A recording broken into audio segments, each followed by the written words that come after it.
اللهم صل على روضة محمد في الرياض وصل على بلد محمد في البلاد. اللهم صل على روح محمد في الأرواح وصل على جسد محمد في الأجساد.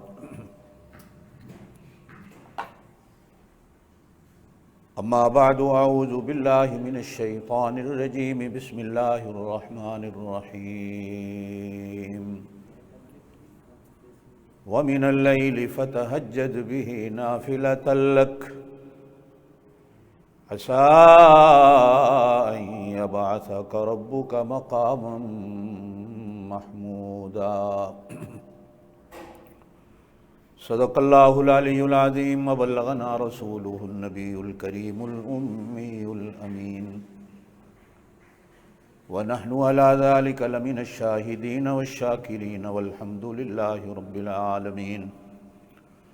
اللہم صل علی محمد وعلی آل محمد کما صلیت علی ابراہیم وعلی آل ابراہیم انک حمید مجید. اللہم بارک علی محمد وعلی آل محمد کما بارکت علی ابراہیم وعلی آل ابراہیم انک حمید مجید.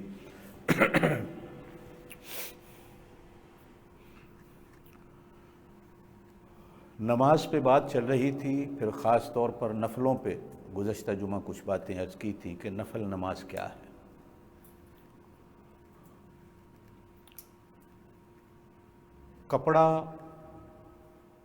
کپڑے سے جوڑنے کے لیے دھاگے کی ضرورت پڑتی ہے.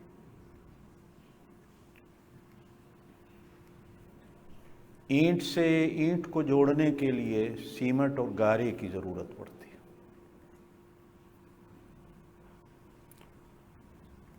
لوہے کو لوہے سے جوڑنے کے لیے ویلڈنگ کی ضرورت پڑتی ہے.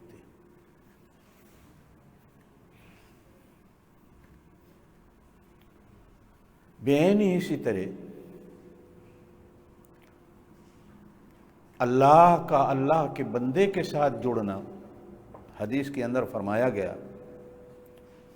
اللہ اور اللہ کے بندے کا جڑنا نفلوں سے ہوتا ہے.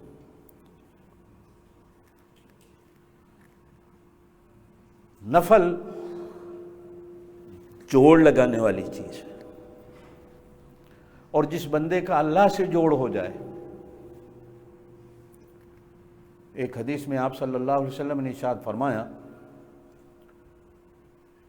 کہ جو بندہ اللہ سے اپنا جوڑ جوڑتا ہے اللہ اس کا کفیل بن جاتا. کفیل کا مطلب کیا؟ اس کی کفالت اللہ کے ذمہ ہو جاتی. ہر چیز اس کی اللہ پاک اپنے ذمہ لے لیتا. حتیٰ کہ ایک حدیث کے اندر فرمایا گیا اگر صبح 2 رکعت نفل پڑھ لے بندہ، حدیث کے اندر فرمایا حضور صلی اللہ علیہ وسلم نے، اللہ فرماتے ہیں اب سارے تیرے دن کے کام میں کر دوں گا. تو نے میرا کام کر دیا، تیرا کام میں کر دوں. یہ دنیا کا اصول ہے، کسی سے کچھ لینے کے لیے کچھ دینا پڑتا ہے. اللہ کے ہاں اگرچہ یہ اصول تو نہیں ہے کہ اللہ جب تک کچھ لے نہ لے دیتا نہیں، ایسی بات نہیں ہے. وہ قادر مطلق ہے، لیکن نفل نماز اللہ کا بندے سے جوڑ کا ایک ذریعہ ہے. گزشتہ جمعہ میں نے بات کی تھی باقی نمازیں ضابطے کی ہیں، وہ فرض ہیں، ضروری ہیں، ڈیوٹی ہے. لیکن نفل نماز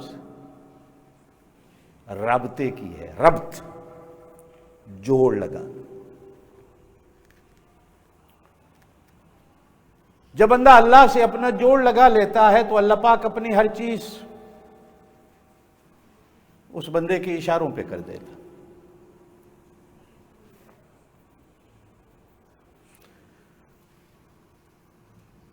ایک حدیث میں حضور پاک صلی اللہ علیہ وسلم نے ارشاد فرمایا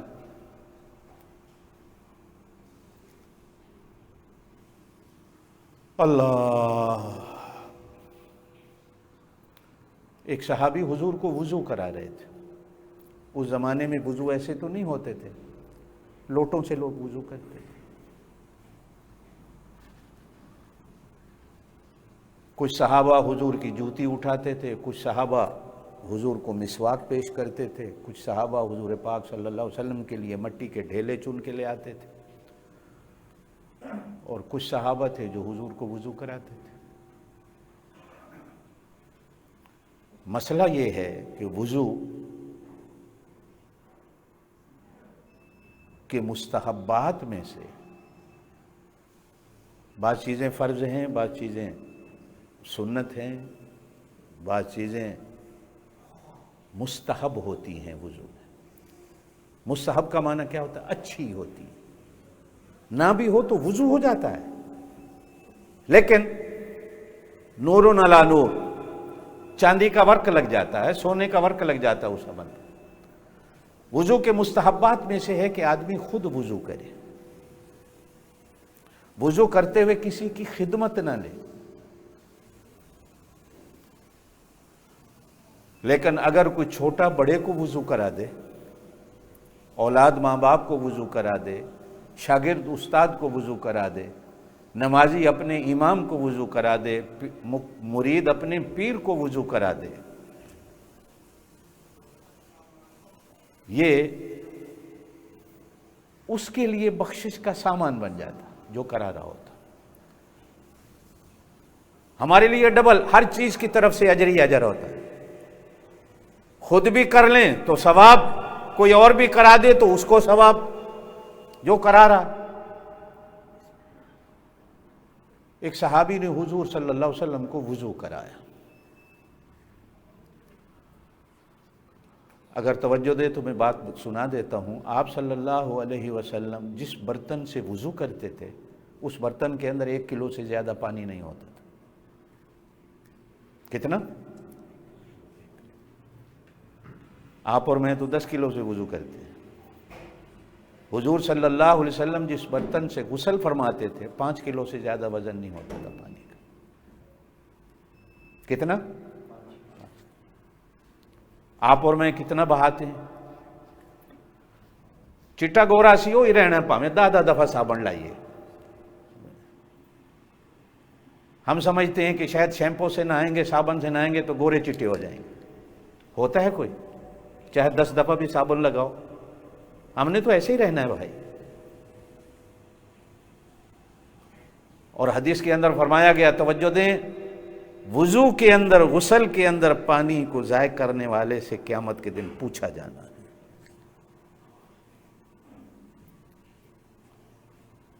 ایک بندہ ایک دن وضو کر رہا ہے، پانی فل کھولا ہوا ہے، تو میں نے اس سے کہا یار کہتا استاد جی $100 مہینے دا نہیں دینا. فٹ بیٹھے بیٹھے جواب دے دیا. میں چپ ہو کے واپس چلا، اس کو کیا کہوں.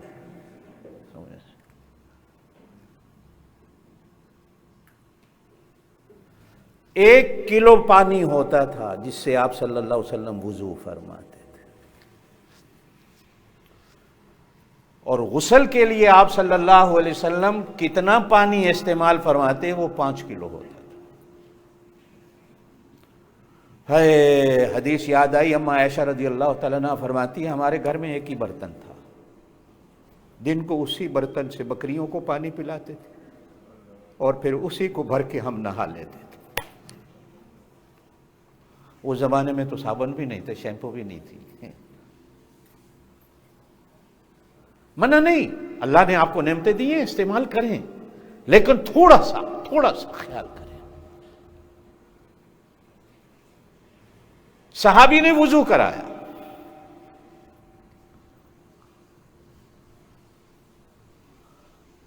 جب وضو ہو گیا تو حضور صلی اللہ علیہ وسلم کا دریا رحمت کا موج میں آیا. کہا جو منگ میرے کو کی منگنا. حالانکہ ویسے کہتے تھے اللہ سے مانگنا ہے، آپ کو مجھے حکم ہے اللہ سے مانگنا ہے. لیکن اس دن کو رحمت کا دریا ایسا موج میں آیا، فرمایا جو منگ میرے کو کی منگ.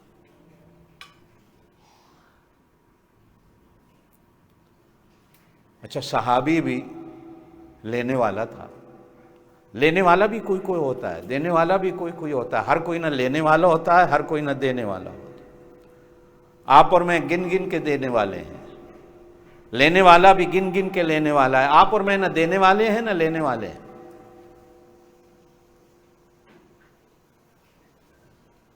اللہ سے بڑھ کر اور اللہ کے نبی سے بڑھ کر دینے والا کون ہو سکتا ہے؟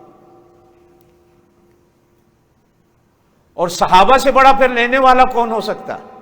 لینے والے کے لیے بھی تو ہاتھ چاہیے نا، جھولی بھی چاہیے، دینے والا پھر جھولی بھی دیکھ کے دیتا ہے۔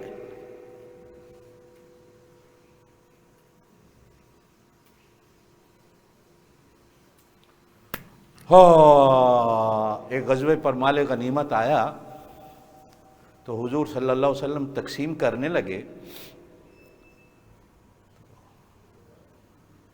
ویسے ہی مذاق میں پوچھا یارو بتاؤ کیسے تقسیم کروں، اللہ کی تقسیم پر تقسیم کروں یا اپنی تقسیم پہ تقسیم کروں؟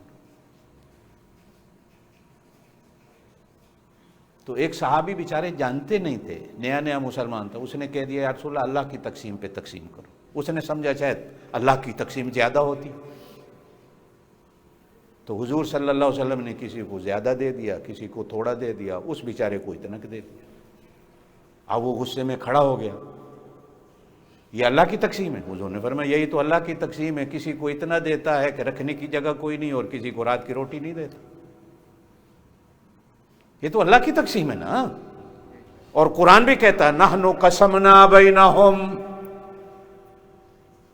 یہ ہم نے تقسیم کر رکھی، اللہ کہتے ہیں کسی کو دیتے ہیں چھپڑ پھاڑ کے، اور کسی بیچارے کو رات کی روٹی بھی نہیں دیتے، وہ نانے شبینہ کا بھی محتاج ہوتا، یہ اللہ کی تقسیم ہے۔ یہ سوشلزم یا کمیونزم جو ہے اسی لیے برا ہے کہ یہ اللہ کی تقسیم پہ راضی نہیں، یہ کہتے ہیں سب ایک جیسے ہو جائیں، لیکن ہوتے پھر بھی یہ ایک جیسے نہیں، جو لیڈر ہوتے ہیں وہ لوٹ کے لے جاتے ہیں، غریب ان کا بھی ایسے ہی رہ جاتا ہے۔ ویسے نعرہ ہوتا ہے کہ سوشلزم میں ہم سب ایک ہو جائیں گے، لیکن ہوتا کوئی نہیں۔ حضور صلی اللہ علیہ وسلم نے ارشاد فرمایا اگر تو مجھے یوں کہتا نا کہ آپ اپنی تقسیم پہ تقسیم کرو تو پھر میں پہلے غریبوں کو دیتا پھر دوسروں کو دیتا، تو نے جب خود کہہ دیا کہ اللہ کی تقسیم پہ تقسیم کرو تو اللہ کی تقسیم تو یہی ہے۔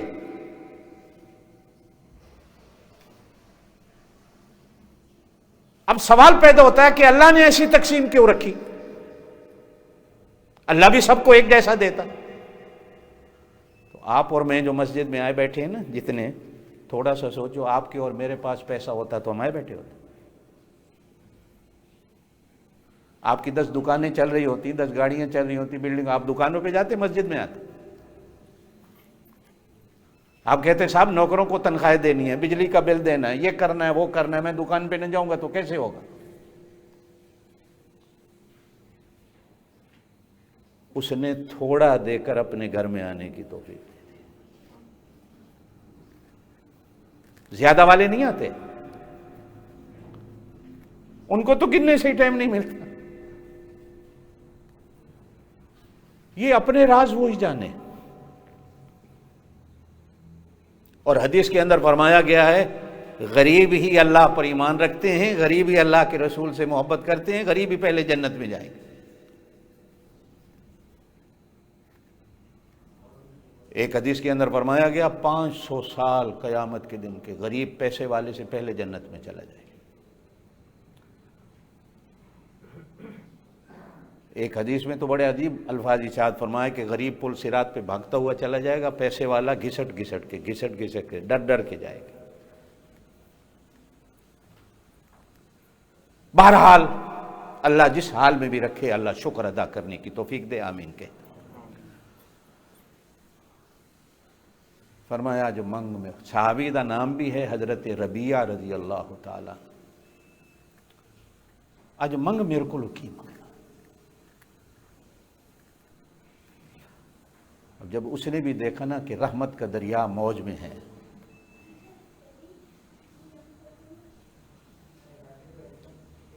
ایک چیز مانگی، ایک چیز۔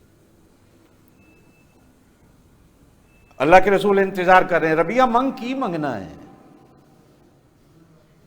کہ اللہ کے رسول ایک چیز مانگتا ہوں، نہ دولت، نہ سرمایہ، نہ پیسہ، نہ حکومت، نہ زمین، نہ مربع۔ کیا مانگ؟ دنیا میں جب تک آپ کو دیکھوں نہیں چین نہیں آتا، تو قیامت والے دن آپ جنت بڑی میں چلے جائیں گے، میں چھوٹی جنت میں ہوں گا، وہاں آپ کی زیارت نہیں ہوگی تو جنت کا مزہ کیسے آئے گا؟ ربیہ مانگ کیا مانگتا ہے؟ عرض کی اللہ کے رسول اور کچھ نہیں چاہیے، بس آپ کی جنت کے دروازے پہ جھگی کی جگہ مل جائے، کٹیا کی جگہ مل جائے، آپ آتے جاتے رہیں، میں آپ کو دیکھتا رہوں، میری یہی جنت ہے۔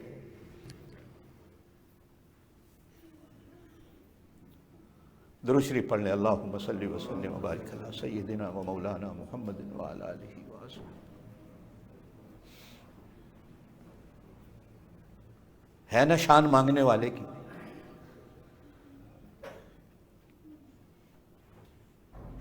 منگیا تے کی منگیا؟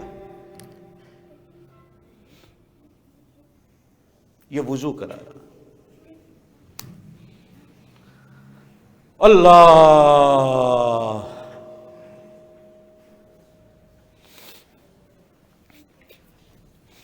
حضور پاک صلی اللہ علیہ وسلم نے فرمایا، ربیہ تو نے چیز بھی بڑی عجیب مانگی ہے، نفل پڑھا کر، زیادہ اس ویلے پڑھیا کر جس ویلے ہر کوئی سو جائے، تو ہوئے اور تیرا رب ہوئے، درمیان میں اور کوئی نہ ہو، تو ہو اور تیرا رب ہو۔ دن کو تو نفل پھر بھی لوگ دیکھ لیتے ہیں، پڑھ رہا ہوں میں، جب سحری میں اٹھ کے پڑھے گا نا، دیکھنے والا تو کوئی نہیں ہوگا، یا وہ ہوگا یا تو ہوگا۔ اس ویلے کی نفل پڑھنے کی عادت تو بنا لے، اللہ پاک تیری جنت میری جنت کے ساتھ بنا دے گا۔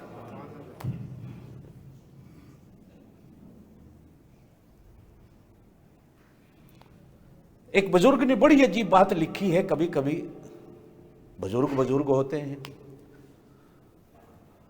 الحمدللہ ہم تو بزرگوں کو ماننے والے، بڑی عجیب بات لکھی ہے، لکھا ہے کہ رات کا بھی ایک دل ہوتا ہے، دن کا بھی ایک دل ہوتا ہے، درختوں کا بھی دل ہوتا ہے، ریت کے ذروں کا بھی دل ہوتا ہے، پہاڑ کے ٹکڑوں کا بھی دل ہوتا ہے، اور یہ قرآن میں بھی ہے۔ دل ہوتا ہے تو بندہ روتا ہے، دل ہوتا ہے تو بندہ ہنستا ہے، پتھر بھی روتا ہے، اور کتنے خوشنما پتھر ایسے بھی ہیں جو خود ہنستے ہیں، جو دیکھنے جاتا ہے ان کو بھی ہنسا دیتے ہیں۔ مری کے سوات کے پہاڑوں کو جا کر دیکھو، خود بھی ہنس رہے ہوتے ہیں، جانے والے کو بھی ہنسا دیتے ہیں، اور کتنے پتھر ایسے ہوتے ہیں جو رو رہے ہوتے ہیں۔ قرآن میں ہے یہ چشمے کہاں سے نکلتے ہیں پانی کی؟ یہ پتھر روتا ہے، قرآن کہتا ہے۔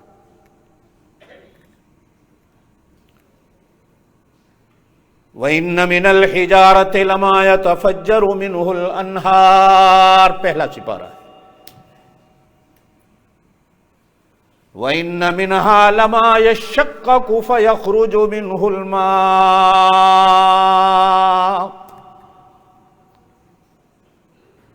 ہم نہریں بھی پتھروں سے نکالتے ہیں اور چشمے بھی پتھروں سے نکالتے ہیں۔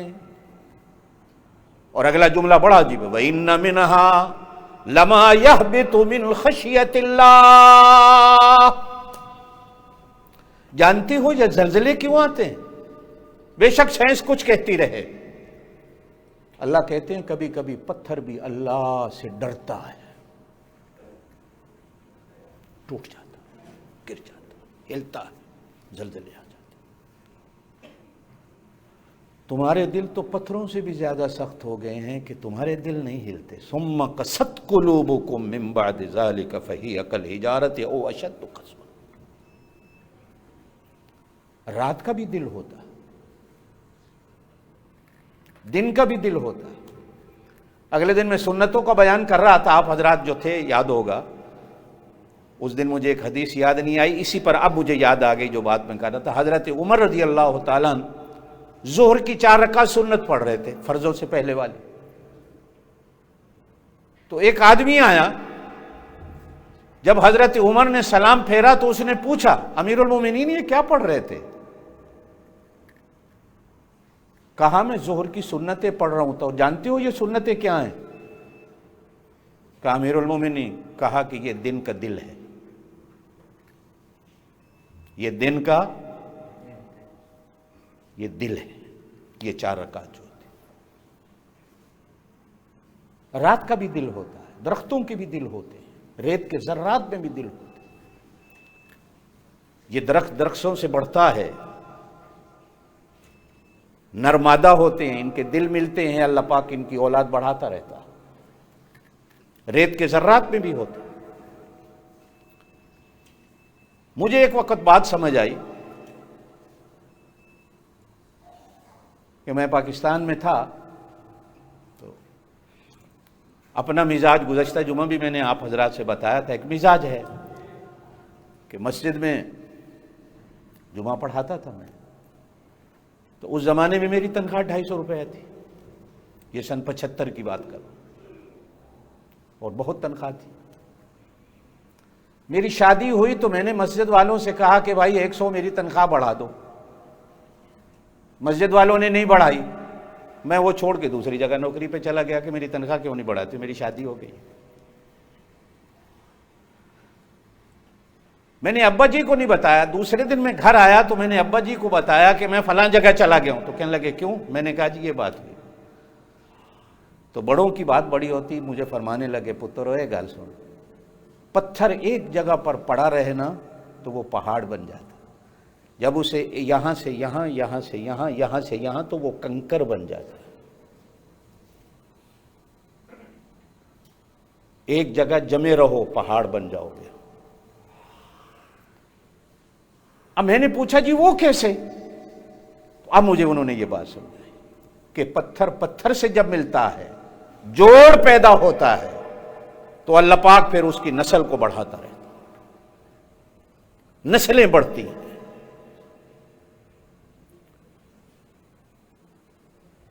میں بات وقت نہیں میں آپ حضرات سے عرض کرتا، تو میں خیر رات کا دل فرمایا گیا، یہ تہجد کا وقت جو ہوتا ہے یہ رات کا دل ہے، اور ظہر کے وقت کی 4 رکعت سنت جو فرضوں سے پہلے پڑھتی ہو، یہ دن کا دل ہوتا ہے۔ اور سورہ یاسین کو قرآن کا دل کہا گیا ہے نا؟ 2 دل مل جائیں، 2 دل،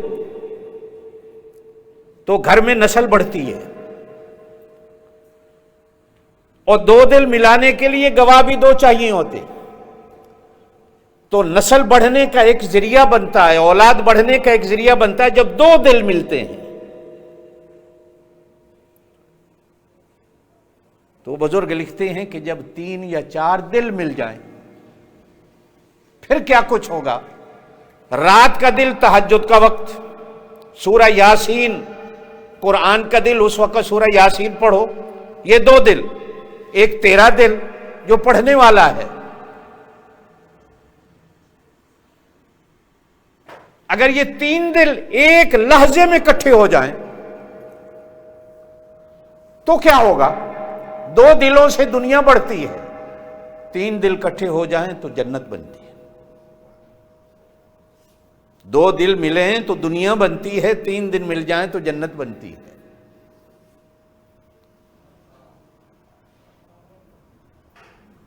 سورہ یاسین پڑھنے والے تہجد کے وقت جب تہجد میں پڑھتے ہیں،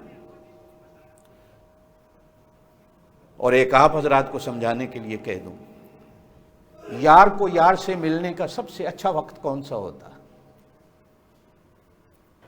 یار کو یار سے ملنا ہو، سب سے اچھا وقت کون سا ہوتا؟ جب ساری دنیا سو جائے، جب ساری دنیا، پھر یار سے ملنے کا مزہ آتا ہے۔ اصل میں ہم نے چونکہ اللہ کو کبھی یار سمجھا ہی نہیں، ہم یہ دنیا کی یاریوں کے پیچھے یہ یاری ہے، یہ تو ماری ہے، اسے یاری کون کہتا ہے؟ یہ فانی ہے، آج ہے کل نہیں، کل ہے پرسوں نہیں، ختم۔ ہمارے ایک شاعر تھے، اللہ بخشے ان کو، فوت ہو گئے، انہوں نے ایک نعت کہی تھی، تو مجھے صرف ایک پہلا جملہ یاد ہے، آگے والی تو بھول گیا میں، زمانہ ہو گیا، کہ جب وہ معراج کا واقعہ کہہ رہے ہیں تو پنجابی میں انہوں نے ایک شعر کہا بڑا عجیب، ہن ساری دنیا سو گئی ہے، تو عرشاں تے آ جا چپ کر کے، ہن ساری دنیا سو گئی ہے۔ اللہ پاک بھی کبھی قرآن و سنت کو پڑھے نا بندہ، تو جتنے بڑے واقعات ہوئے، جتنے بڑے اللہ کی قدرت، اللہ رات کے آخری حصے میں کرتا۔ حضور پیدا کس وقت ہوئے؟ بولو، نہیں پتہ؟ جس نبی کا کلمہ پڑھتے ہو نہیں پتہ حضور پیدا کس وقت ہوئے؟ تہجد کا وقت تھا۔ حضور کو نبوت کس وقت ملی؟ جب اتنا تو پتہ ہے غار حرا میں ملی۔ قرآن کہتا ہے 27ویں رات تھی، لیلۃ القدر کی رات تھی، تہجد کا ویلا تھا۔ حضور کو معراج پر اللہ نے کس وقت بلایا؟ تہجد کا وقت تھا۔ پھر اس سے آگے چلا جائے آدمی، اب بھی دنیا میں، اب بھی پولیس والے، ایف آئی اے والے، خفیہ پولیس والے جب کسی پر چھاپا مارنا چاہیں، پکڑنا چاہیں، تو وہ بھی وہی وقت سامنے رکھتے ہیں جب سارا گاؤں سو رہا ہو۔ فجر کی نماز سے پہلے ہر کوئی سو رہا ہوتا ہے، مجرم بھی آ کر سو جاتا ہے، پکڑنے کا بہترین وقت وہ ہوتا ہے۔ اور یہ دنیا میں انقلاب بھی جتنے فوجی لاتے ہیں نا، یہ سارے راتوں کو لاتے ہیں، دن کو نہیں لاتے۔ اسلام آباد رات کو فوج آتی ہے، T V station, radio station رات کو فوج گھیرتی ہے، بنگلہ دیش میں بھی ایسے ہی ہوتا ہے، جب فوج آتی ہے رات کو آتی ہے، دن کو نہیں آتی۔ یہ رات کا دل ہے۔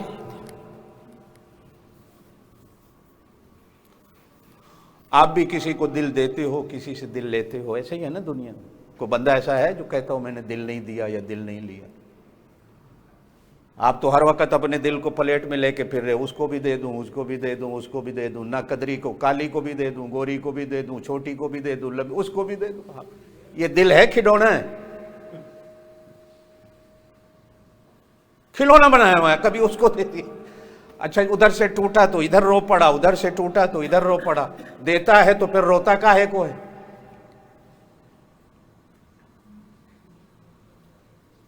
جن کو قدر ہی نہیں ان کو دل دینا ہے۔ کسی کو دینا ہے تو اپنی چیز دے، کسی کو دینا ہے اپنی چیز دے۔ دل تیرا ہے، ایمان سے جتنے بیٹھے ہو دل آپ کا ہے۔ دل کس کا ہے؟ زور سے بولو، دل کس کا ہے؟ یہ تو اوپر چلا جائے گا، یہ سارا قبر میں پڑا رہ جائے گا، وہیں سے آیا وہیں چلا جائے گا، یہ اس کا ہے، نہ تیرا نہ میرا، کسی کا نہیں ہے یہ۔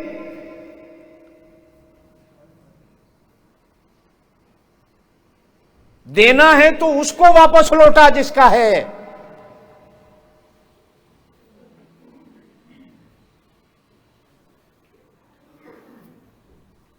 پیسہ آپ کی ملکیت ہے تو غریب کے دیتے ہو، جو چیز آپ کی ملکیت نہیں کیسے دو گے؟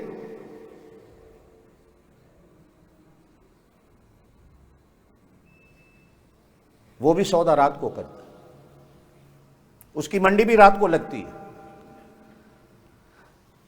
ہاں یہ نامچوک مارکیٹ ہے نا، صبح صبح لگتی ہے، فروٹ مارکیٹیں بھی صبح صبح لگتی ہیں، مچھلیاں مارکیٹیں بھی صبح صبح لگتی ہیں، وہ بھی دل کی مارکیٹ رات کو لگاتی۔ یا ایھا المزمل قم اللیل الا قلیلا نصفہ او انقص منہ قلیلا. چادریں لوگ رات کو اوڑھتے ہیں، کمبل رات کو اوڑھتے ہیں، دن کو نہیں اوڑھے جاتے. دن کو تو چادر اوڑھی جاتی ہے سردیوں میں. وہ دوسری جگہ ہے یا ایھا المدثر، اے چادر کو اوڑھنے والا ذرا اٹھ. یہاں ہے یا ایھا المزمل، اے رضائی اور کمبل کو لینے والا. قم اللیل الا قلیلا نصفہ او انقص منہ قلیلا. رات دا کچھ حصہ. دل کتھے ہے؟ پیراں وچ ہے، گوڈے وچ ہے، ناف وچ ہے. دل کتھے ہے؟ یہ رات کا بھی وہی وقت ہوتا ہے آخری. یہ آخری حصہ ہے اور یہ آخری حصہ ہی قیمتی ہے. کان یہاں ہیں، آنکھیں یہاں ہیں، دماغ بھی یہاں ہیں، زبان بھی یہاں ہے، دل بھی یہاں ہے. یہ آخری حصہ ہے. جوڑتا ہے اللہ. اچھا، اسی سورت کی آخری جو آیت ہے، ان ربک یعلم انک تقوم ادنی من ثلثی اللیل ونصفہ وثلثہ وطائفۃ من الذین معک واللہ یقدر اللیل والنہار علم ان لن تحصوہ فتاب علیکم فاقرؤوا ما تیسر من القرآن. حضرت حذیفہ میرے پاک نبی صلی اللہ علیہ وسلم کے صحابی ہیں، فرماتے ہیں میں مسجد میں آیا، پاک نبی صلی اللہ علیہ وسلم نے نفل کی نیت باندھی، میں پیچھے کھڑا ہو گیا، جلدی ختم ہو جائیں گے. حضور نے سورہ بقرہ شروع کر دی. میں نے سمجھا 2 رکوع، 3 رکوع، 4 رکوع، 5 رکوع. حضور نے سورہ بقرہ ختم کی، سورہ آل عمران کو شروع کر دیا. میں نے کہا شاید یہاں بس ہو جائے گی، آل عمران ختم ہوئی. میرے پاک نبی نے سورہ نساء کو شروع کر دیا. میں کھڑا ہوں، حضور کھڑے ہیں. سورہ نساء ختم ہوئی، میں تھک کے بیٹھ گیا، لیکن میرے پاک نبی نے سورہ مائدہ کو شروع کر دیا. پہلی رکعت میں 8 سپارے ہو گئے. اللہ تو کہہ رہا ہے فَقْرَؤُوا مَا تَيَسَّرَ مِنَ الْقُرْآنِ. نفل میں، تہجد میں جہاں سے قرآن آسان لگے، اے میرا محبوب وہاں سے پڑھ. لیکن میرے پاک نبی صلی اللہ علیہ وسلم 8 سپارے ایک رکعت میں پڑھتے ہیں. حضرت حذیفہ کہتے ہیں حضور نے دوسری رکعت شروع کی، میں بیٹھ کے پڑھ رہا ہوں. جب سلام پھیرا میرے پاک نبی صلی اللہ علیہ وسلم نے، حذیفہ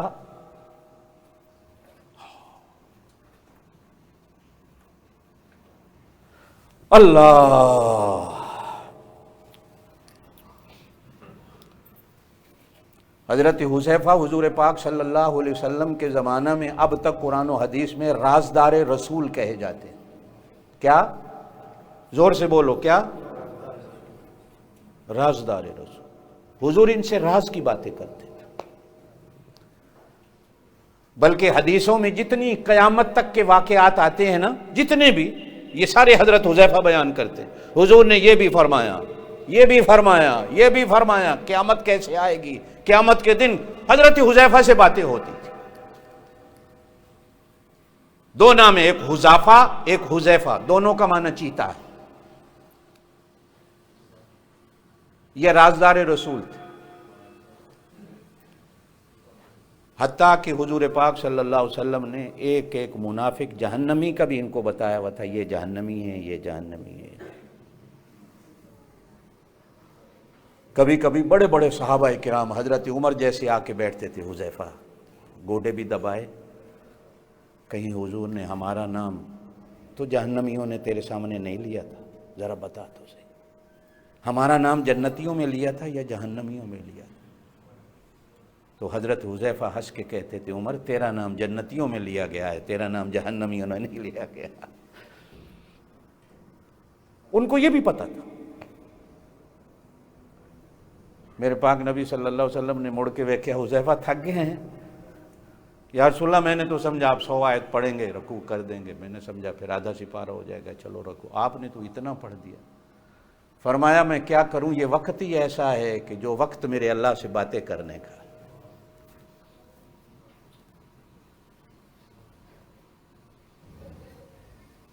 جب یہ ٹیپ ریکارڈیں نہیں تھی نا، پھر تو لوگ یار کی بات ریکارڈ کر لیتے تھے، پھر ویڈیو آ گئے تو ویڈیو میں یار کی باتیں، آپ اور میں جتنے بیٹھے، ہماری مائیں وہاں سے کیسٹیں بھر کے بھیجتی تھیں کسی کی، پھر ویڈیو آ جاتی تھی، خط تو ختم ہو گئے تھے۔ لیکن کیسٹیں آنے سے بھی پہلے پھر تنہائیوں میں بیٹھ کر اپنے بڑے سے یا یار کے کانوں کے ساتھ منہ لگا کر بات کی جاتی تھی، یہ بھی بات ہے، یہ بھی بات ہے، یہ بھی بات ہے۔ حضرت حذیفہ وہ تھے کہ حضور جن کے کانوں کے ساتھ اپنے ہونٹ لگا کر باتیں کرتے، کہہ دو سبحان اللہ۔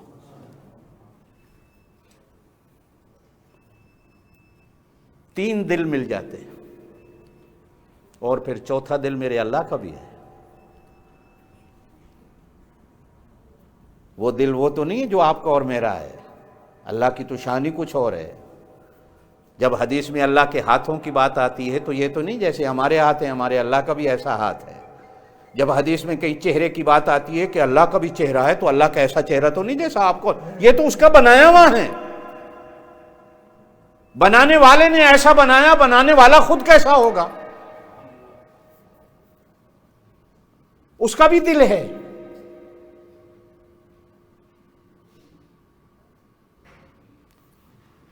اب نفل کے ٹائم، تہجد کے ٹائم، رات کے اندھیرے میں جب چار دل اکٹھے ہو جائیں، دو دل، میری پہلے والی بات کو یاد رکھنا، دو دل مل جائیں تو گھر اولاد ہو جاتی ہے، دنیا بنتی ہے، گھر آباد ہوتا ہے۔ جب چار دل مل جائیں پھر دنیا نہیں، پھر اللہ پاک جنت بھی بناتا ہے اور قبر بھی بناتا ہے۔ حضور پاک صلی اللہ علیہ وسلم نے ارشاد فرمایا کہ روزانہ تہجد کے وقت اللہ کے فرشتے آسمانوں پر کھڑے ہو کر آواز دیتے ہیں، بلاتے ہیں، ہے کوئی لینے والا؟ ہم اللہ کی طرف سے دینے آئے ہیں، اٹھو لے لو۔ اور میرے پاک نبی نے فرمایا جب رمضان المبارک کا مہینہ آتا پھر فرشتے نہیں ہوتے، پھر اللہ خود آ جاتا، میرے بندوں میں تمہارے لیے جاگ رہا ہوں، کوئی نہیں ہے لینے والا مجھ سے۔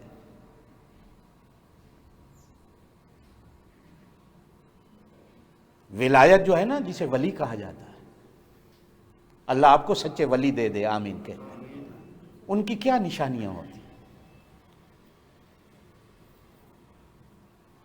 ہم نے کتابوں میں پڑھا، سب سے پہلے تو ولی رزق حلال کھاتا ہے، پھر جا کر ولایت ملتی ہے۔ دوسری نشانی ہوتی ہے کہ ولی صدق مقال کرتا ہے، سچ بولتا ہے، جھوٹ نہیں بولتا۔ تیسری نشانی ہوتی ہے کہ ولی کا اخلاق ہوتا ہے، نمازیں جتنی مرضی پڑھ لے، ولایت کی نشانی اخلاق ہے، میٹھا بول ہے، میٹھی چال ہے، میٹھا تول ہے، نمازیں پڑھتا ہے لیکن میٹھا بول ہی نہیں۔ چوتھی نشانی ہوتی ہے سنت رسول ہے،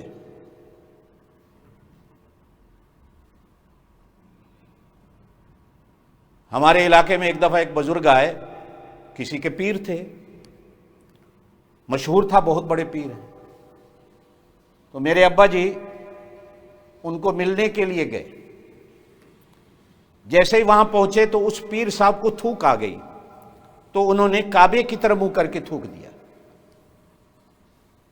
میرے ابا جی وہیں سے واپس آ گئے۔ ان لوگوں نے کہا حضرت آپ آئے ہو، اب ہمارے پیر صاحب کو نہیں ملو۔ کہا کیسا پیر ہے جس کو اتنا بھی نہیں پتا کہ کعبے کی طرف منہ کر کے تھوکا ہی نہیں جاتا؟ وہ ولی کیسا ہے جس کو اتنی سنت کا ہی پتہ نہ ہو؟ حضرت تھانوی رحمۃ اللہ کے بارے میں لکھا گیا ہے کہ پتہ چلا کہ فلاں گاؤں میں کوئی ولی آیا ہوا ہے، اور وہ زمین پہ بیٹھتا ہے، جائے نماز پہ بھی نہیں بیٹھتا، ریت پہ سجدے کرتا ہے۔ تو شوق ہوا کہ ایسے ولی کو دیکھنے کے، تو معلوم ہوا جب پہنچے تو ولی چلا گیا تھا، نشان تھے سجدے کے ریت پہ۔ تو جب دیکھا تو ان کے سجدے کے جو نشان تھے نا، تو ان کی ہتھیلیاں سجدے سے پیچھے لگی ہوئی تھی۔ سجدہ تو ایسے ہوتا ہے نا، کانوں کے برابر، دیکھنا میری طرف، کانوں کے برابر یہ ہاتھ ہوں، اگر کانوں سے پانی گرے تو یہاں گرے، توجہ دینا میری اس بات پر، یہاں گرے، یہ نہ پیچھے ہوں نہ آگے چلی جائیں، اگر کانوں سے پانی گرے تو یہاں آئے، یہ سجدے کی حالت ہے۔ وہ بندہ ایسے سجدہ کر رہا تھا اور ولی تھے۔ وہیں کھڑے ہو کر فرمایا یہ ولی نہیں، اس کی سنت کے مطابق نماز ہی نہیں، نماز میں تو سجدہ ایسے کرنا ہے، اس کے ہاتھ تو پیچھے نظر آ رہے ہیں، یہ کیسا ولی ہے؟ یہ چوتھی نشانی ہے جس میں سنت رسول ہو۔ اور پانچویں نشانی شیخ عبد القادر جیلانی رحمۃ اللہ علیہ پیران پیر نے لکھی ہے کہ جس کا کبھی تہجد نہ چھوٹا۔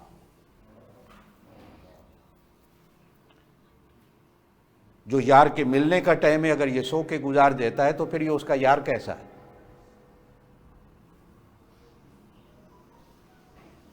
یہی تو یار کے ملنے کا ٹائم ہے۔ باقی نمازوں میں تو ہر کوئی اس سے ملتا ہے، مزہ تو یہ ہے کہ اکیلے میں مل، 1 to 1۔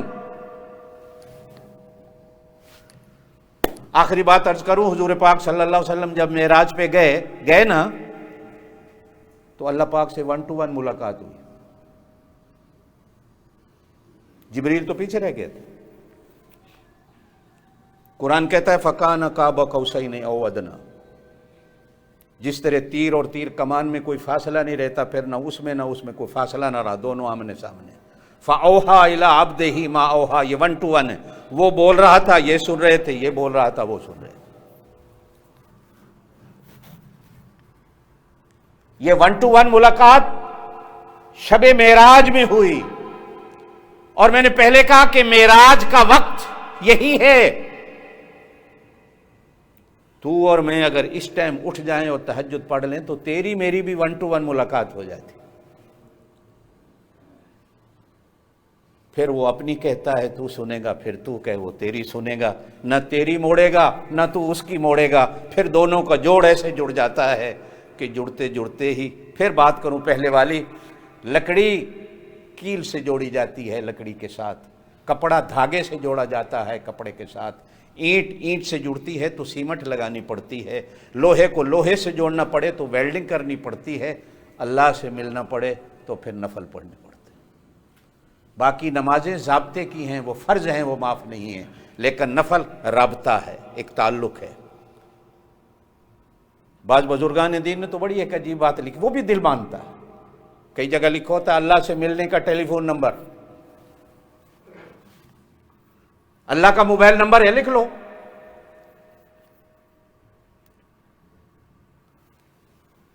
دو تہجد کے ٹائم، 2 ظہر کے ٹائم، 2 مغرب کے ٹائم، 4 عشاء کے ٹائم، 2 فرضوں کے بعد، 2 وطروں کے بعد، یہ 2222 پاکستان میں چلتا ہے 1122، ایمبولینس بلانی ہو تو یہاں چلتا ہے 999، ایسا ہی ہے نا۔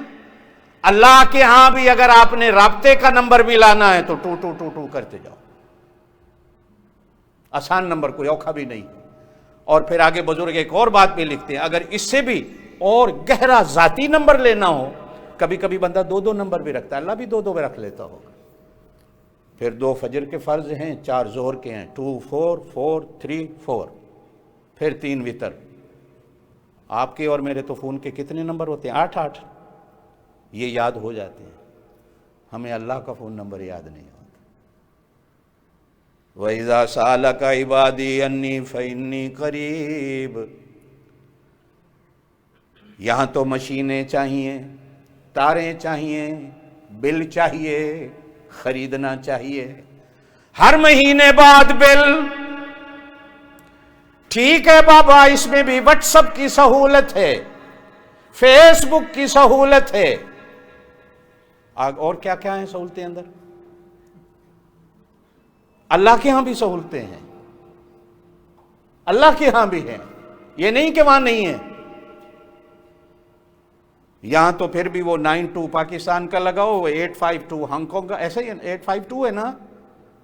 اللہ کے ہاں یہ ڈائریکٹ لگتا ہے،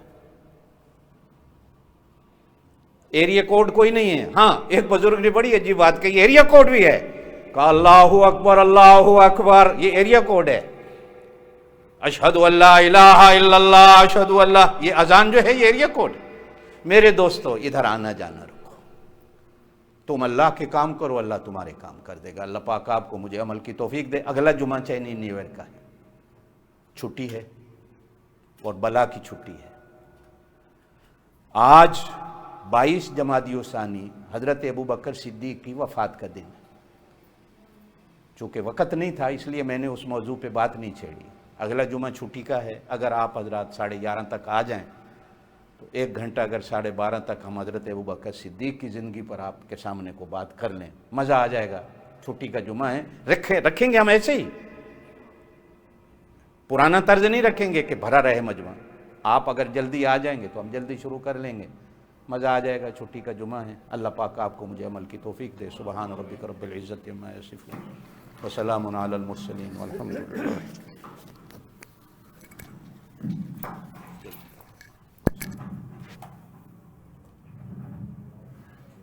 اللہ اکبر اللہ اکبر اللہ اکبر اللہ اکبر. درس قرآن .com www.darsequran.com